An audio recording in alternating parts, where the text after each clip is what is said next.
So when the relationship fell apart in '89, was it always Prost who was going to end up leaving the team? Or do you think there was ever a chance it could have been Senna who'd gone on? No, I think, no. By then, I think it was clear to Alain that he was the past and Ayrton was the future, as far as Ron is concerned.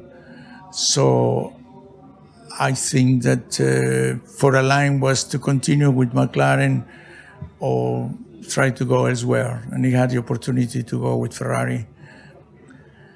But, one thing I can relate it, he said, "You like your job?" I said, "Yeah, I love my job." "Okay, I love my job too," he said. "I like racing. I love racing. But if I have to race against Ayrton on the same team, it's not pleasant anymore.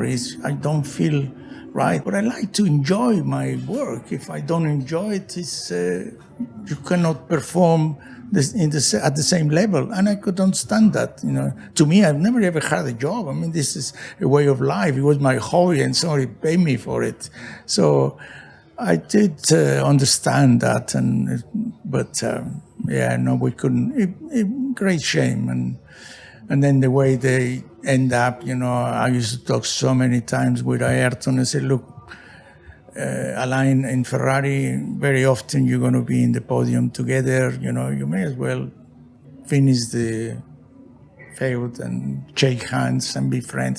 I wouldn't shake hands, that bloody frog ever, He didn't relax at all. His attitude towards Alain didn't relax at all. But then the last year, when he retired, Prost, and he was known, I believe they even had lunch together on that Imola.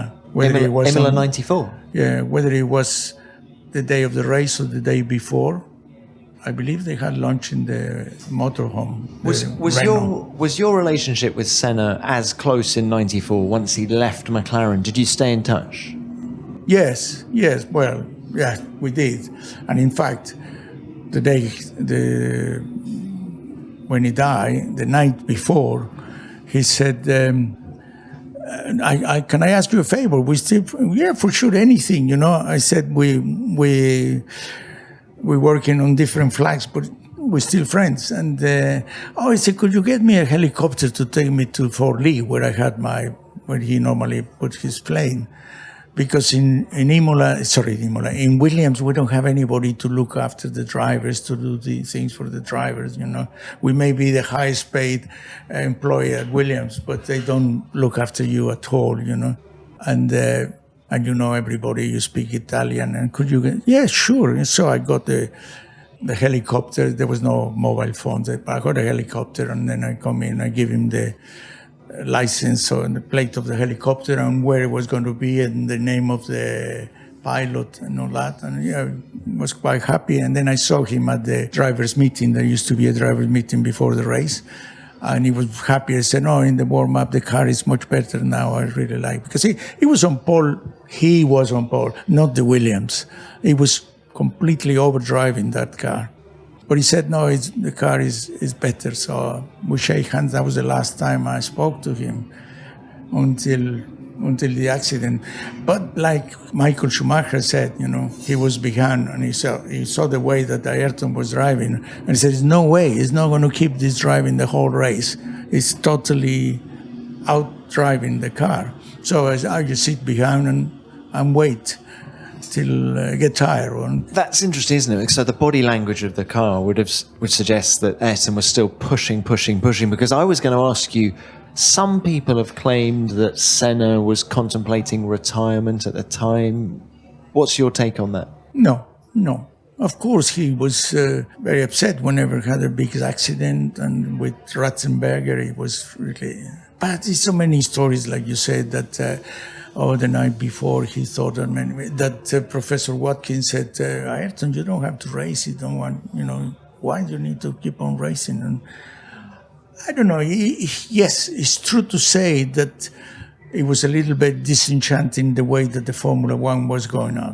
Just like Sebastian Vettel is now. But that he had thoughts of retiring, no, I don't think so. And if he was going to retire, he wasn't going to retire with Williams. He would probably go with Ferrari and retire with Ferrari. Well, he had dinner with Luca de Montezemolo on the Wednesday before Imola. Something that Luca told us on the Beyond the Grid podcast, actually. So did you go to Senna's funeral in Sao Paulo? No, I had my ticket. I had everything ready to go. And the night before, I spoke with his mother and his father.